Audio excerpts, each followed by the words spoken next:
이렇게 해서 6장에서 이제 다시 한번 하나님께서 강화하시고, 그럼 이제부터 내가 시키는 대로 해라 라면서 이때부터 10가지 재앙이 7장부터 12장까지 쭉 펼쳐지죠.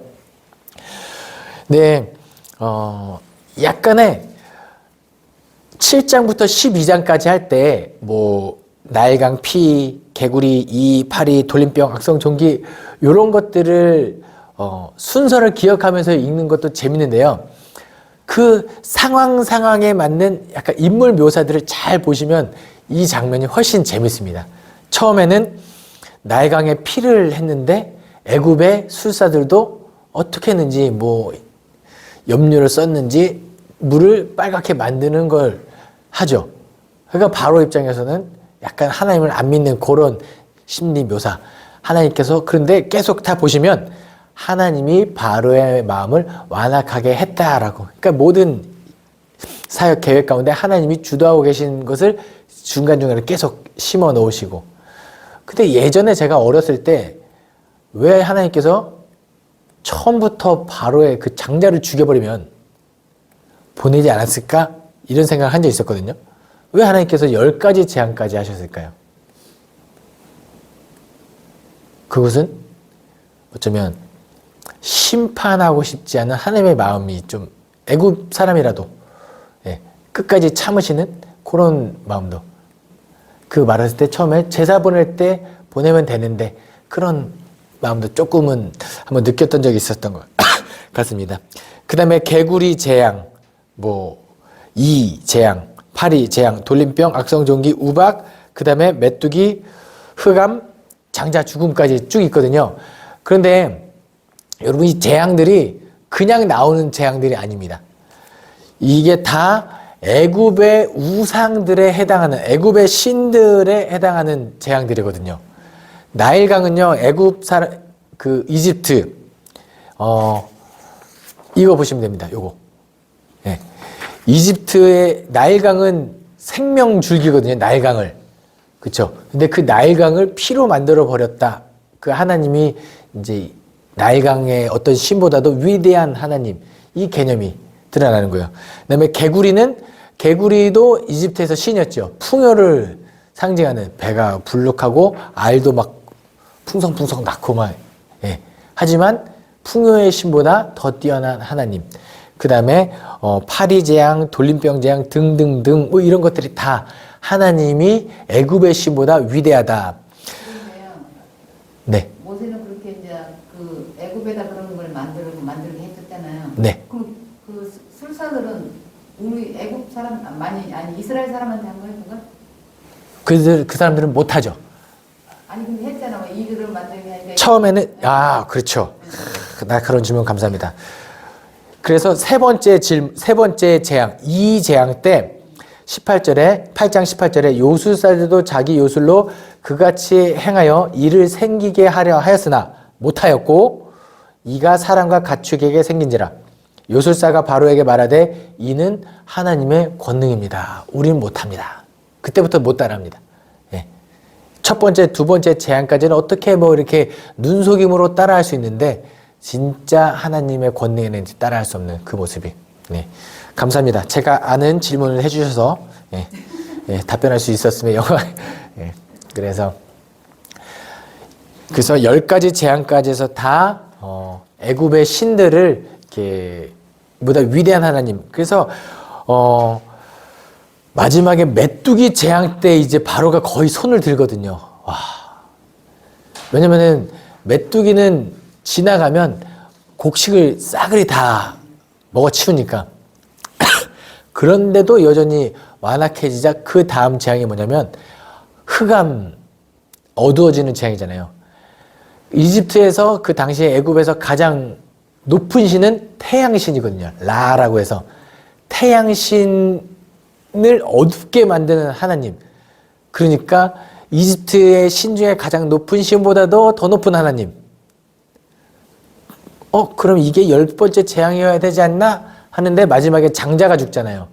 근데 누구의 장자까지 죽냐면 바로의 장자까지 죽어요. 바로는 당시에 파라오는 어떤 존재냐면은 태양신의 아들이에요. 그러니까 태양신의 아들의 아들도 죽는. 그러니까 결국은 이제 바로왕이 두 손 두 발 다 들고 그러면은 나가라. 그러니까 중간중간에 그럼 니들끼리만 나가 장정만 갔다 와라. 아니다. 우리 자식이랑 우리 가축들도 다 나갈 거다.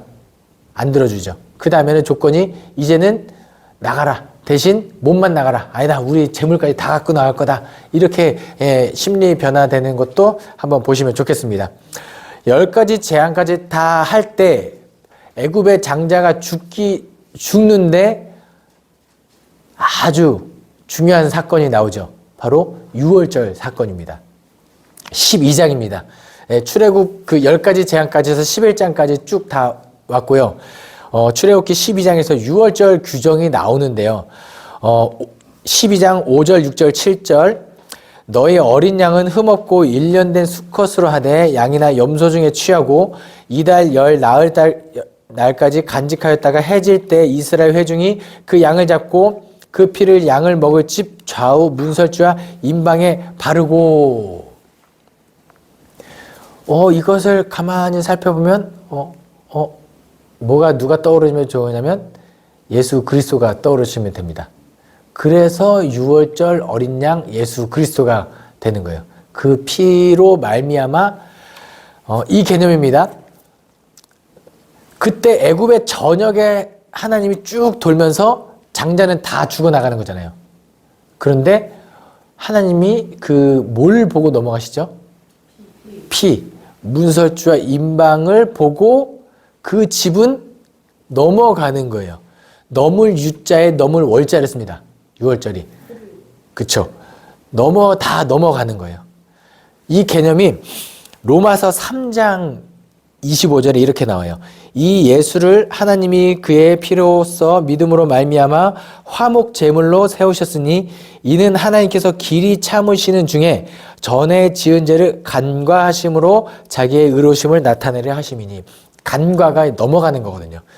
그러니까 죄가 없어지는 게 아니라 죄가 있지만 이 죄를 예수 그리스도의 보혈이 덮어지고 그 예수 그리스도의 보혈을 보고 하나님께서 의롭다 칭하고 넘어가 주시는 이 유월절. 그러니까 이게 대단한 거죠. 하나님이 예수 그리스도의 보혈도 되게 보혈의 능력 하나님께. 이게 유월절에 나오는 유월절이 그래서 굉장히 중요합니다. 그 다음에 유월절 규정이 쭉 나와요. 그 밤에 고기를 먹고 쓴나물 먹고 얘가 고난을 상징합니다. 그러니까 구원받는데 고난 받는 거 있고 날 것으로 먹되 다음 날까지 남겨두지 말고 이런 개념은 악한 것은 조금이라도 남겨두지 않고 누룩 없는 빵을 먹는 이유도 그런 이유고 그리고 급히 나가라 이런 것은 죄에게서 떠날 때는 뒤를 돌아보면 안 됩니다. 마치 이 롯의 아내처럼 이렇게 여지를 남겨두지만 빨리빨리 떠나는 그리고 이제 애굽에서 떠나는데 여기서 가장 중요한 것 중에 하나 뭐냐면 히브리 사람 중에 이 모세의 말을 듣고 어린 양의 피를 문설주와 임방에 발라라 했는데 뭔 소리야 말이 되는 소리 하지 하고 안 바른 집은 어떻게 됐을까요? 죽었겠죠. 핵심 뭐냐면 믿음과 더불어 행함이 필요하다 이겁니다. 믿음이 있고 그래. 그런데 그 다음에 행함이 있을 때 이 모든 것이 완성된다. 그래서 이스라엘 자손이 애굽에 거주한 지 400년 만에 또 430년 만에 라고 기록된 데도 있어요. 뭐가 정답이냐? 둘 다 맞다고 하시고 가시면 돼요. 그렇죠. 5,000년 전에 했던 기록이 30년 전의 오차는 충분히 이해가 됩니다. 그래서 창세기 15장에서 아브라함에게 했던 언약이 드디어 이제 성취되고 렛츠고 가나안. 가나안으로 가죠.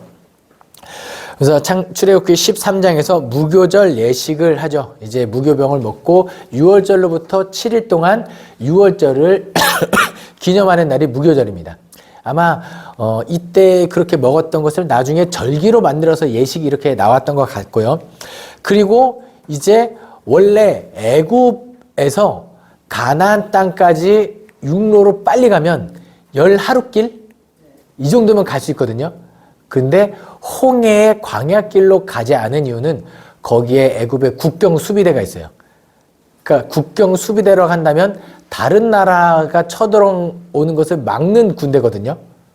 그러니까 그 군대를 보고 너희들의 마음이 약해져서 할까봐 이제 그쵸 지중해 그쪽 글로 안 가고 홍해의 광야길로 돌리시죠. 그럼 누군가는 물어볼 수 있어요. 하나님이 함께 계시잖아요. 하나님이 다 물리쳐 주시면 되잖아요. 그럴 때는 하나님이 또 다른 계획이 있을 거다. 광야에서 훈련시키고 뭐냐면 이제 중요한 건 언약식을 체결해야 되거든요. 이기고 지고 이것도 있지만 언약식을 체결해서 이 사람들은 시내산으로 출발하죠. 그래서 광야길로 이렇게 홍해 광야길로 우회해서 가는데 이스라엘 백성들이 요셉의 유고를 잊지 않습니다.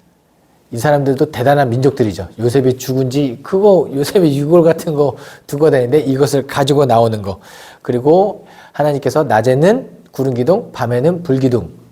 낮과 밤에 모두 하나님이 임마누엘 하고 계신 것을 상징하는 구름 기둥과 불 기둥이 함께 하시고 14장의 비아이롯 우리가 잘 알고 있는 홍해 바다 앞에 당돌했을 때 이제 앞에는 홍해, 뒤에는 애굽의 군대가 쫓아오는 절체절명의 위기 출애굽기 14장 그런데 14장 30절 31절입니다.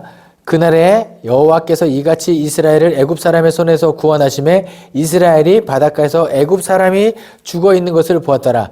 이스라엘이 여호와께서 애굽 사람에게 행하신 그 큰 능력을 보았으므로 백성이 여호와를 경외하며 여호와와 그의 종 모세를 믿었더라.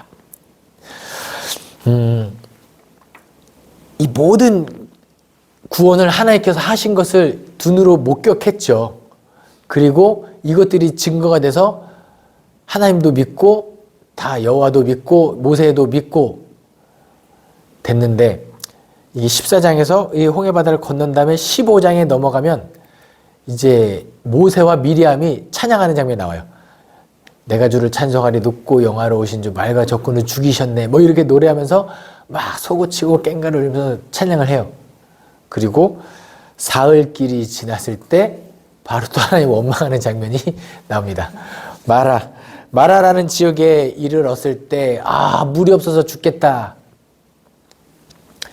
그때 물을 발견했는데 너무 써서 못 먹으니까 또 이제 모세를 죽이려고 하죠. 우리 기껏 데려와서 우리 여기서 죽이려고 하냐 막 그자 이제 모세가 그 물을 이제 단물로 만들어주고 하면서 거기서 하나님께서 하신 말씀이 출애굽기 15장 26절입니다. 이르시되 너희가 너희 하나님 나 여호와의 말을 들어 순종하고 내가 보기에 의를 행하며 내 계명에 귀를 기울이며 내 모든 규례를 지키면 내가 애굽 사람에게 내린 모든 질병 중 하나도 너희에게 내리지 아니하리니 나는 너희를 치료하는 여호와이니라. 그러니까 나만 믿고 따라와. 근데 혹시 출애굽기를 너무 몰입해서 읽으면은 어쩔 때 이런 생각이 들거든요. 이스라엘 백성들 그 하나님이 그 얼마나 기적을 많이 보여주시고 막 하는데 왜 자꾸 원망하지? 믿음이 왜 약하지? 이런 마음이 드시는 분들 저희 성지순례 한번 떠나보십시오. 그리고 광야에 가보십시오. 나는 여호수아와 갈렙같이 되지 않을 게 분명합니다. 저도 가가지고 내가 당시에 있었으면 나도 군중 중에 한 명이었겠구나. 인간의 아주 자연스러운 원망이 나올 수밖에 열악한 환경이거든요. 그런데도 불구하고 하나님께서 원하시는 건 뭐냐면 인생이 그렇게 고달프다 할지라도 그게 자연스러운 마음이지만 중요한 건 뭐냐면 그 마음까지 가지고 나가는 거예요. 굳이 막 하나님 앞에서 우리 이렇게 나이스한 모습, 젠틀한 모습, 하나님, 왜 나 이렇게 힘들게 하세요? 이렇게 나긋나긋 안 해도 된다는 하나님 진짜 이렇게 가지고 나가시면 돼요. 하나님 앞에서. 하나님 밖에서 하는 건 원망이고 하나님 앞에서 하는 건 토로다 이렇게 하시면서 힘들면 하나님 앞에 그것 갖다 가지고 나가시면 되겠습니다. 출애굽기 16장에서는 어떤 사건이 나오죠? 만나와 메추라기 사건이 나오죠. 이스라엘 백성들이 배고파요 하니까 만나를 주시고 고기 먹고 싶어요 하니까 메추라기를 주시고 만나는 어떤 음식이죠? 가시와 같고 맛은 꿀 섞은 과자 같다 하는데 원래 만나의 의미는 뭐냐면 이게 뭐냐? 이게 맞나? 뭐 하는 그런 거죠. 예. 예. 만나는 이게 뭐야? 이게 뭐야? 이렇게 예. What's this? 이게 만납니다. 예. 그런데 그 만나를 이제 처음 보는 건데 재밌는 것은 광야에서 태어난 사람들에게는 이게 너무 당연한 기적이 아니라 당연한 일상 이었다는 것도 한번 생각하고 나중에 이 사람들이 맨날 당연하게 이걸 먹던 사람이 가나안 땅에 들어갔을 때는 아 당연한 것이 아니라 은혜였구나라는 것을 이제 가나안 땅에 들어간 고난이 주는 어쩌면 유익인 것 같습니다. 이 코로나 기간 동안에 우리를 참 위로했던 찬양이 은혜라는 찬양이 있죠. 모든 것이 당연한 것이 아니라 은혜였구나. 이것도 한번 생각해 보시면 좋을 것 같습니다. 그리고 그 만나가 이제 어디 있을까? 언약궤 안에, 증거판 안에 있다. 그래서 기회가 되면 한번 이렇게 몰래 들어가서 한번 이렇게 서리해서 드시면 되겠습니다.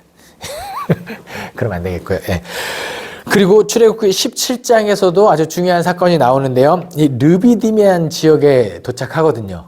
르비딤에 도착했는데 또 물이 없어서 원망했을 때 이제 마사 무리바라는 지역에서 원망했을 때 모세가 다툴 때 시험하게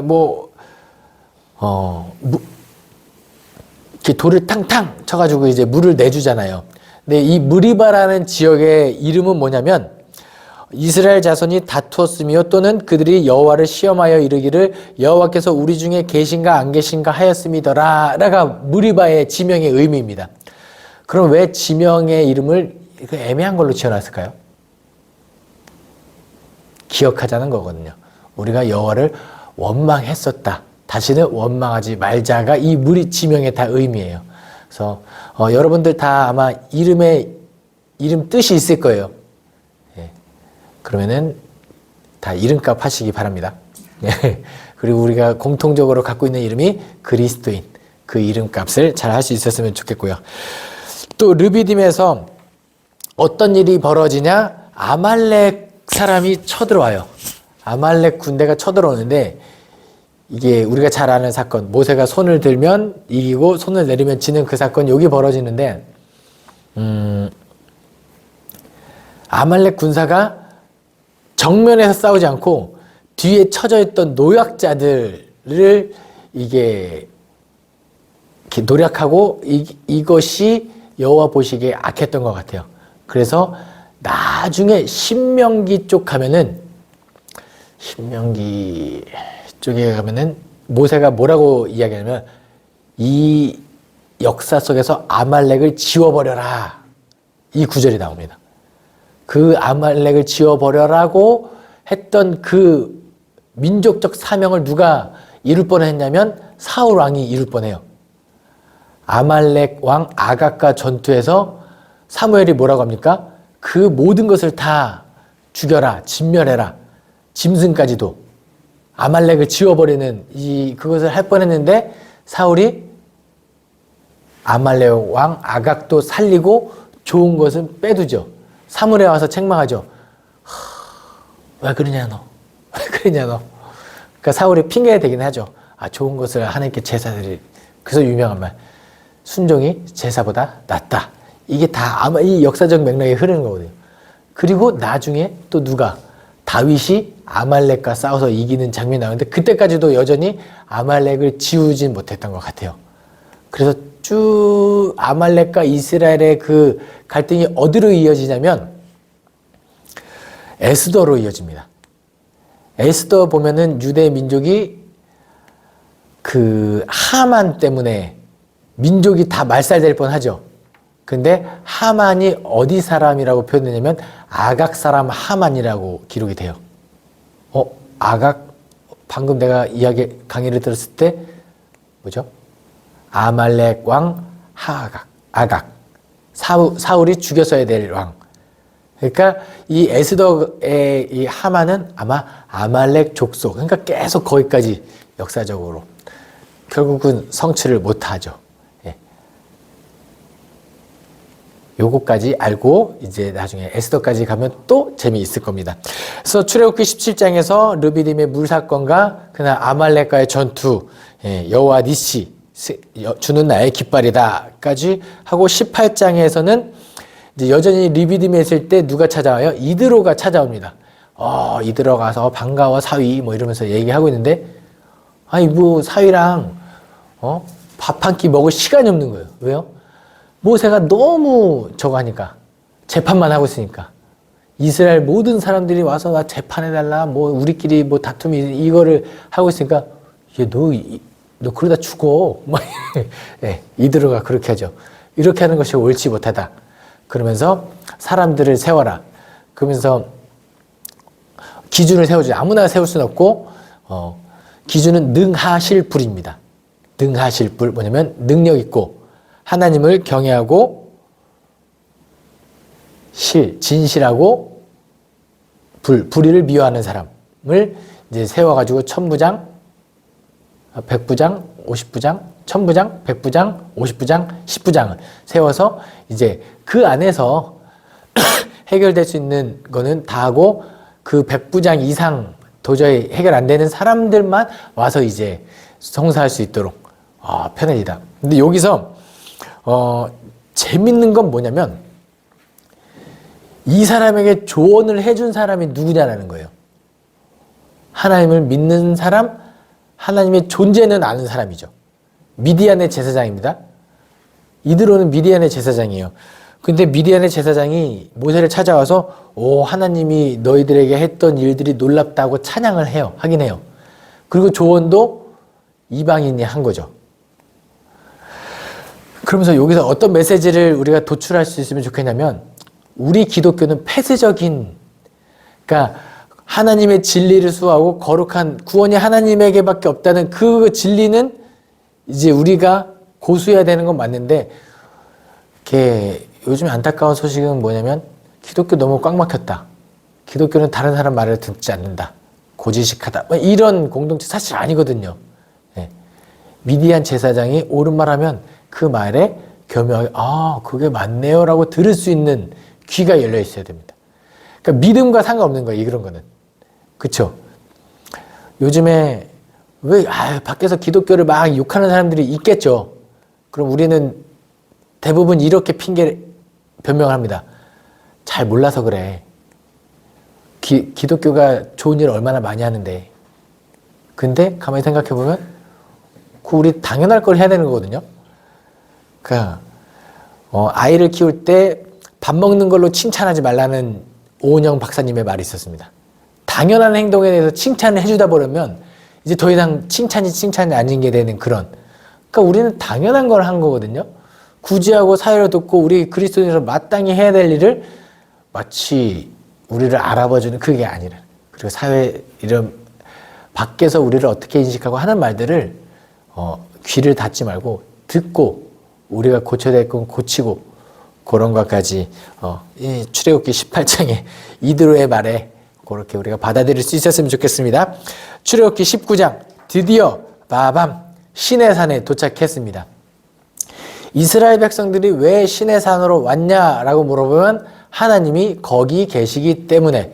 그럼 시내산은 왜 거룩한 산이냐? 다른 산이랑 다른 게 뭐냐? 아니 그냥 하나님이 거기 임재하셨기 때문에. 중요한 것은 뭐예요? 하나님이 어디 계시냐 이건 거죠. 하나님이 계시기 때문에 그 산이 거룩한 산이 되고 이런 거죠. 그래서 출애굽기 19장 5절에 세계가 다 내게 속하였나니 너희가 내 말을 잘 듣고 내 언약을 지키면 너희는 모든 민족 중에서 내 소유가 되겠고 너희가 내게 대하여 제사장 나라가 되며 거룩한 백성이 되리라. 너는 이 말을 이스라엘 자손에게 전할지니라. 아멘. 그래서 시내산에 이제 이스라엘 백성들이 1년 정도 머물 겁니다.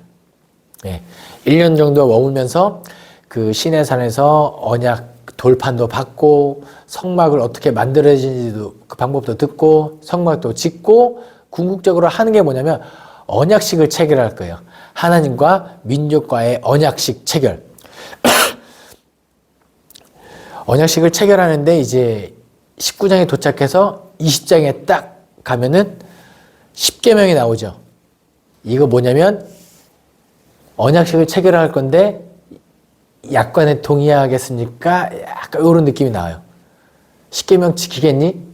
아, 그럼요. 하나님과 언약하는데 이 정도는 우리가 지킬 수 있는 약간의 동의를 하면서 이제 20장부터 21, 22, 23장까지 계속해서 여러 가지 법이 나올 건데 그거는 다음 강의에 하도록 하겠습니다. 어쨌든 시내산에 도착해서 언약식을 체결하더라. 여기까지 출애굽기 1장부터 20장까지 강의를 쭉 들어오시면 결국은 또 중요한 건 뭐냐면 하나님이 약속을 기억하셨더라. 그리고 하나님이 그 약속을 기억하시고 구원하셨더라. 그리고 모든 구원 사역이 하나님의 주권 안에 있었더라. 요거를 출애굽기를 읽으시면서 이 강의가 잘 기억나면 좋겠습니다. 기도하겠습니다. 사랑이 많으신 하나님 아버지 감사합니다. 오늘도 출애굽기 1장부터 20장까지 하나님의 말씀을 듣게 하시니 감사드립니다. 하나님 다시금 하나님의 은혜가 기억나게 하시고 또 새로운 것을 깨닫게 하셨사오니 그 은혜에 합당하게 그리고 하나님의 뜻에 합당하게 삶을 살아갈 수 있는 힘을 우리에게 허락하여 주시옵소서. 감사드리며 예수 그리스도 이름으로 기도합니다. 아멘.